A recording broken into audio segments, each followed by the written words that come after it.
Hello, ladies and gentlemen. Hope you're keeping all well. It is almost one of the best times. It is the best time of the year for a motorsport fan. We had Monaco, we had Indy, and coming up on June 10th, we have Le Mans, ladies and gentlemen.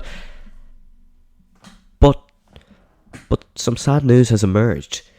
Because I was scrolling through my phone, this beautiful thing right here. Just look at that. Oh, hold on. Someone's texted me. Can't reveal that. Just look at that wallpaper. Oh, beautiful. Anyways, and I saw people don't know what Le Mans is. I thought it was just common knowledge because I love Le Mans. I love Indy. I love Brum Brum. I love cars. I will get good at pointing at stuff. I love cars especially, but yeah, I can't wait for Le Mans. But in case you don't know what Le Mans is, here's a brief run through. Anyways. The 86,400 seconds of Le Mans is an endurance race that is ran in France every year, and it is having its 100th race this year. Commoner folk call it the 24 hours of Le Mans, but I prefer the 86,400 seconds of Le Mans. I think it's just a bit more fancier. But anyways, and it is a 24-hour race. It has different car categories all running in it. It's had so many famous winners. Graham Hill, of course, has won Indy, Monaco, and Le Mans. You might have heard the Triple Crown. That's what they're referring to. It's those three races. Fernando Alonso has won it a few times for you F1 fans. Robert Kubica almost won it in 2020. Was that 2021? That feels like it was last year, but that definitely wasn't last year. I think that was 2021, where Robert Kubica had some late heartbreak, and his car broke down on the last lap, which was very unfortunate. Robin Freitz won LMP2 last year, but the kings of Le Mans at the minute are 150 billion% Toyota Gazoo Racing, and they finally have some decent competition this year. That's why everyone's so hyped for Le Mans. It's because the last few years, and last year, let's just go by that, there was in Hypercar. If you don't know what Hypercar is, I'll get into it in a second. But the main people going for the win, let's just call it that, were Toyota Gazoo Racing, Alpine, and Glickenhaus. Now, Alpine had a decent car. They were affected by balance of performance ratings. I'm not even going into BOP in this, so if you don't know what that is, just no, they were a bit screwed by regulations. And not the F1 kind, where they literally fixed the championship.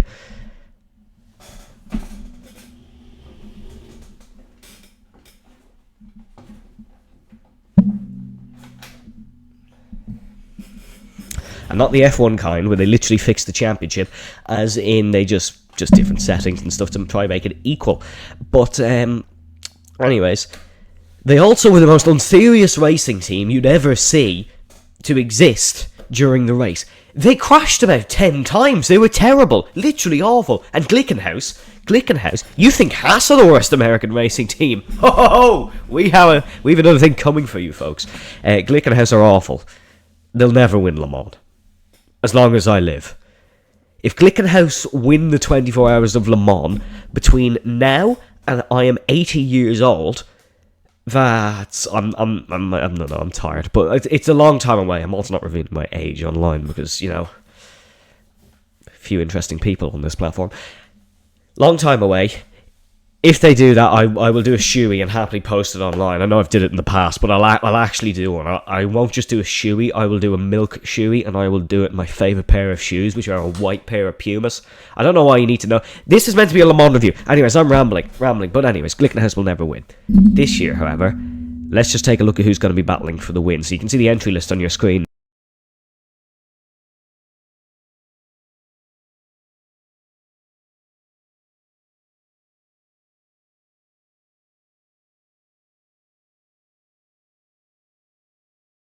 Now, and actually let me zoom this in just a couple more notches.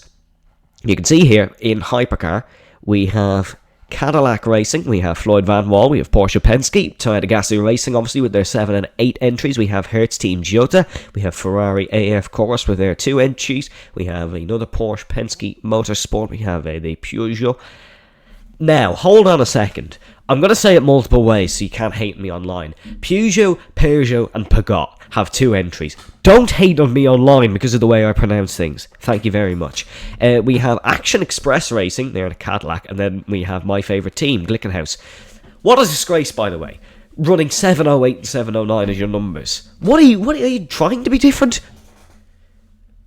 No one with the number 708 is ever going to win a serious race. Can we just... Yeah, anyways. Let's take a look at the drivers then, shall we? You can see here some real interesting names. You'll recognise them. Earl Bamber is not one you'll probably recognise, but good driver. Sebastian Bourdais, you'll definitely recognise him. You'll definitely recognise Scott Dixon, a 6-time IndyCar champion and a very popular man. You might recognise Alex Lynn if you're a fan of Formula E. Also, I do apologise if I'm very suddenly sounding really stuffed nose. I'm really sick.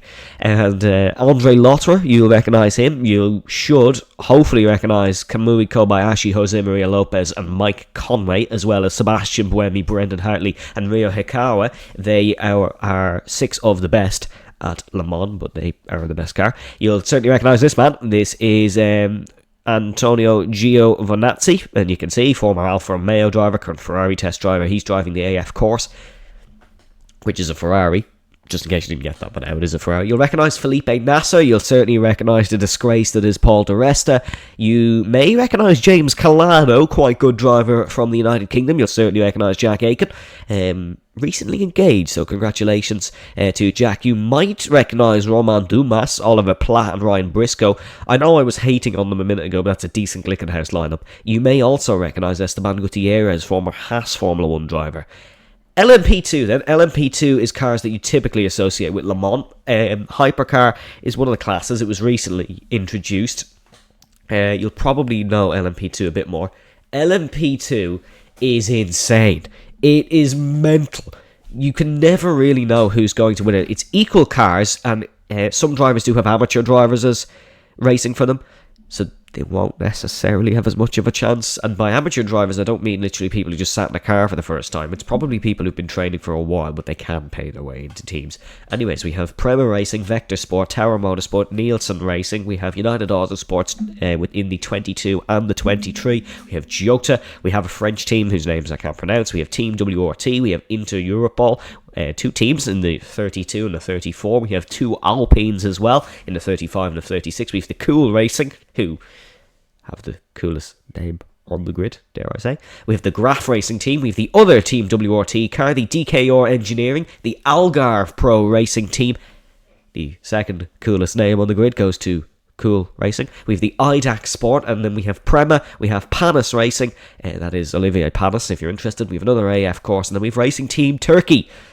The Turkish fans watching this are going to feel very proud of their country all of a sudden, as all Turkish members do. Drivers then. Jan Magnussen, you'll recognise that surname, not to be confused with his son, who's current Haas Formula 1 driver, Kevin Magnussen. You'll recognise Ben Vitscal. Oh! No, Ryan Cullen's listed as British. He's not British, he's Irish. He's Irish, can we just get that clear? Ryan Cullen is Irish. He's not a British driver. Sorry, I just had a panic attack when I saw that. He's Irish. Let's just get that straight. This man here, he's Irish. He's always listed as British. Juan Manuel Correa, you'll recognise him. Rene Rast, if you're a fan of Formula E, you'll recognise him. Felipe Albuquerque, not to be confused with the place in America, or as a young Evan did once, the Tour de France cyclist, which is Julien Alaphilippe. I was wondering why he was racing in Le Mans, but he is. Joshua Pearson is 16. And I'm here ranting in front of a laptop. Anyways, Tom Blomqvist, you may remember him. Oliver Jarvis. I'm not 16, by the way. Just thought I should clarify that. Pietro Fittipaldi, you'd recognise him. He is, of course, something to do with the Fittipaldis. Anyways, he's a Haas test driver as well. Is there any other names? Sean Galale. Dare I say more. And Neil Yanni, you should recognise him if you're a fan of Outside Motorsport. Alberto Costa, I have no idea who he is. I don't know why I said his name. Guido van der Garde, you'll definitely recognise him, as well as Louis Delatraz. And the legend himself, Robert Kubica, is going for another Le Mans win. You'll recognise Simon Pagenaud. He's an IndyCar driver as well. You'll certainly recognise this team. Dorian Pin, the Pocket Rocket. Daniel Kvyat, you should know who that is. Actually, you follow me, you definitely know who that is. Manuel Maldonado. That's scaring me. Like, I mean, genuinely, that is really scaring me, seeing that surname.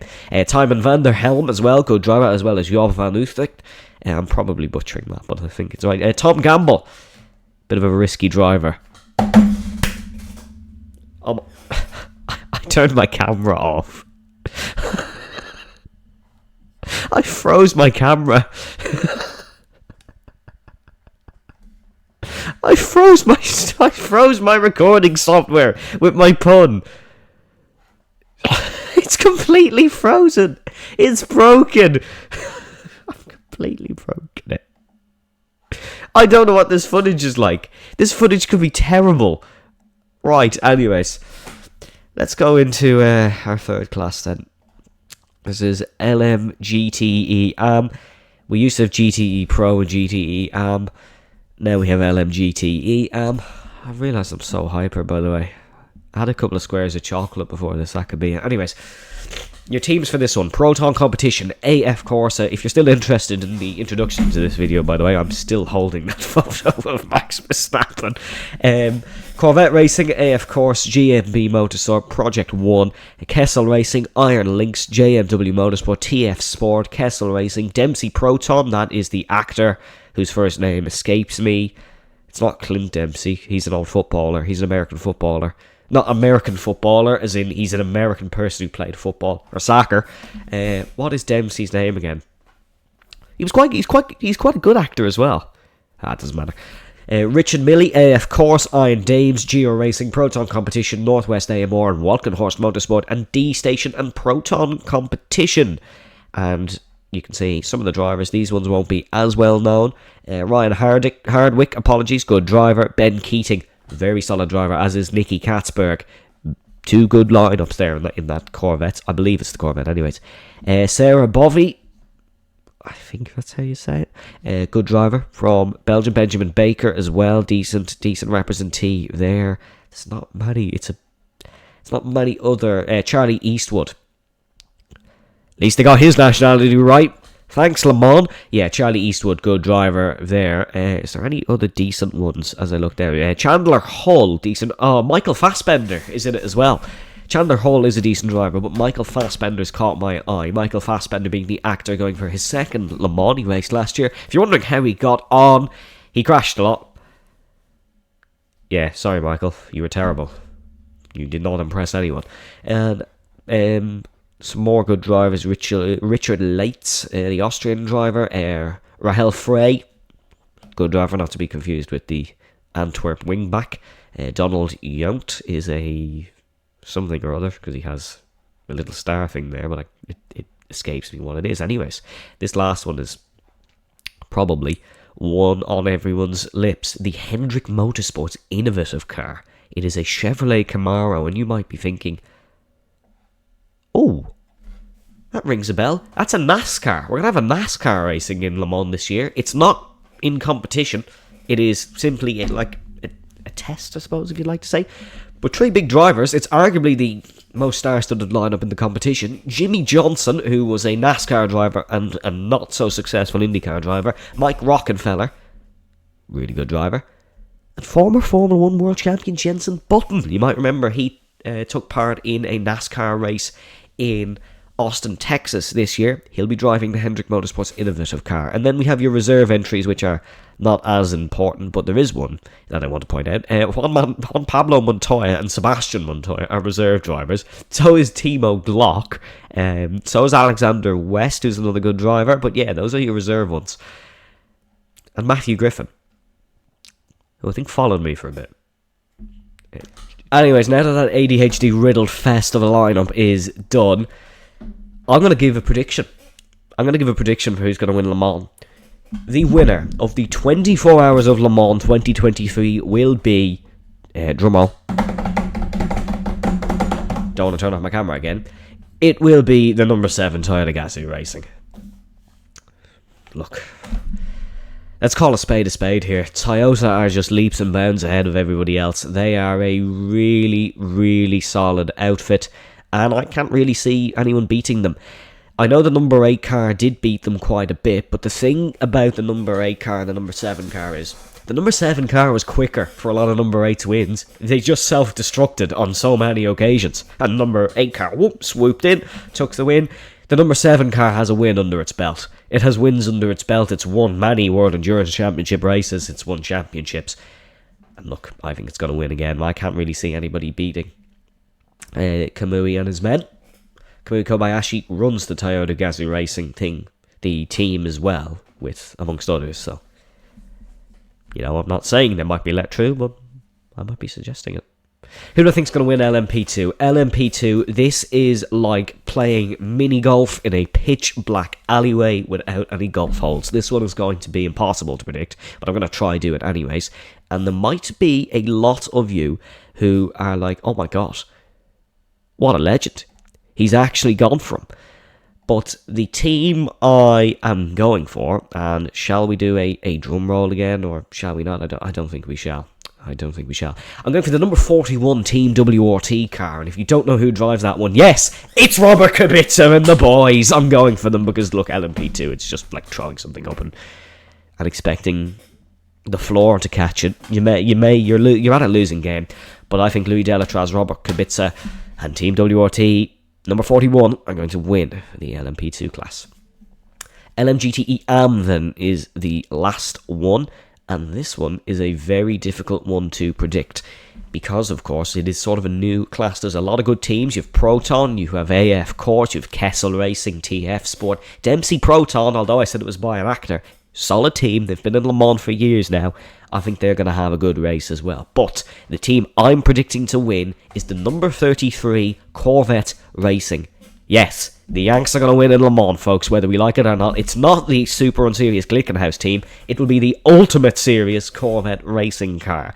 Look, Nicky Katzberg, Ben Keating, and Nicholas Verone is a really strong lineup. Really strong lineup. Corvette have missed out narrowly a couple of years now. I'm not sure if they do have a win under the belt on the top of my head, but they certainly, Corvette have won Le Mans, but I mean in recent past.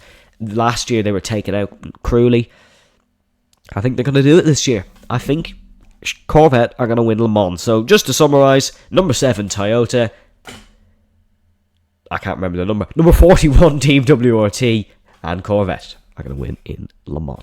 Now folks, something a little bit different. If you're not too sure on the track at Le Mans, here's a track guide by yours truly. I know I'm not the best racing driver, but please just keep watching it. I'm trying my best. Well, folks, we're in a little bit of a different setup now. As you can see, we're in the sim, and we're going to do a lap guide of Le Mans. Now, I'm not directly looking at the camera because the camera's currently balanced on a glass. Hence why I apologise for the microphone being in the way. It's because I've rearranged my entire room for just to get this one shot. So I hope you can appreciate that. But we're going to do a lap of Le Mans. We're going to be using a hypercar around Gran Turismo 7, which you can check out. My last video is on me doing an actual competitive Gran Turismo race, so do make sure you go and watch that one. But look, this is the setup.